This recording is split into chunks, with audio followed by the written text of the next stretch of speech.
ফুটবলের বিশ্বমঞ্চে জায়গা করে নিতে ভালো মানের ইউরোপিয়ান কোচ আনতে চায় বাংলাদেশ। সেজন্য বাফুফেকে পর্যাপ্ত অর্থ বরাদ্দ দেওয়া হবে বলে জানালেন ক্রীড়া উপদেষ্টা আসিফ মাহমুদ।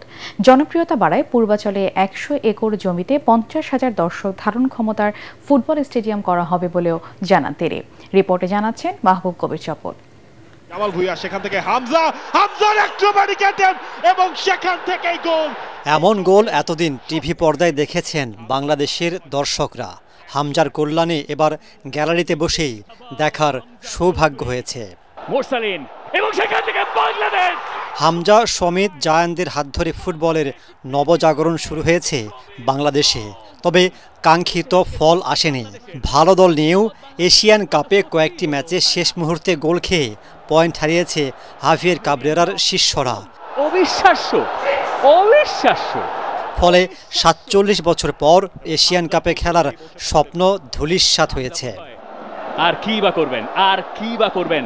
স্পেনের চতুর্থ ডিভিশনে কোচিং করানো কাবরেরা হামজা ফাহমিদুলদের ঠিক মতো ব্যবহার করতে পারছে কিনা তা নিয়েও প্রশ্ন উঠেছে।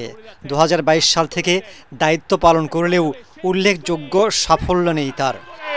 বাংলাদেশ লিডে ৩১ মার্চ এশিয়ান কোয়ালিফায়ারের শেষ ম্যাচ দিয়ে তার মেয়াদ শেষ হবে। এরপর তাকে বদলানোর ইঙ্গিত দিলেন ক্রীড়া উপদেষ্টা। বাফুফেকে উন্নত মানের ইউরোপীয় স্ট্যান্ডার্ডের কোচ হায়ার করা, অর্থ যেন একটা ব্যারিয়ার হয়ে না দাঁড়ায়, সেই জায়গা থেকে আমরা একটা সহযোগিতা করার বা একটা ফান্ড তাদেরকে দেওয়ার চেষ্টা করছি। আমরা স্বপ্ন দেখি যে আগামীতে আমরা এশিয়া কাপ এবং এমনকি বিশ্বকাপে কোয়ালিফাই করার মতো একটি দল গঠন করতে পারবো। সম্প্রতি ঢাকায় বাংলাদেশের ফুটবল ম্যাচগুলোতে গ্যালারিতে দর্শকদের তিল ধারণের জায়গা ছিল না।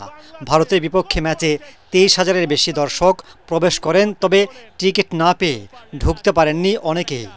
দর্শক চাহিদা মাথায় রেখে পূর্বাচলে ৩০০ বিঘা জমির উপর ফুটবল স্টেডিয়াম নির্মাণের উদ্যোগ নিচ্ছে ক্রীড়া মন্ত্রণালয়। ভূমি মন্ত্রণালয় সহ সংশ্লিষ্টদেরকে আমরা পূর্বাচলে ১০০ একরের একটি জায়গার জন্য লিখেছি। ৫০,০০০ দর্শকের ধারণ ক্ষমতা সম্পন্ন আমরা এস্টিমেট করছি একটা ফুটবল স্টেডিয়াম করতে চাই।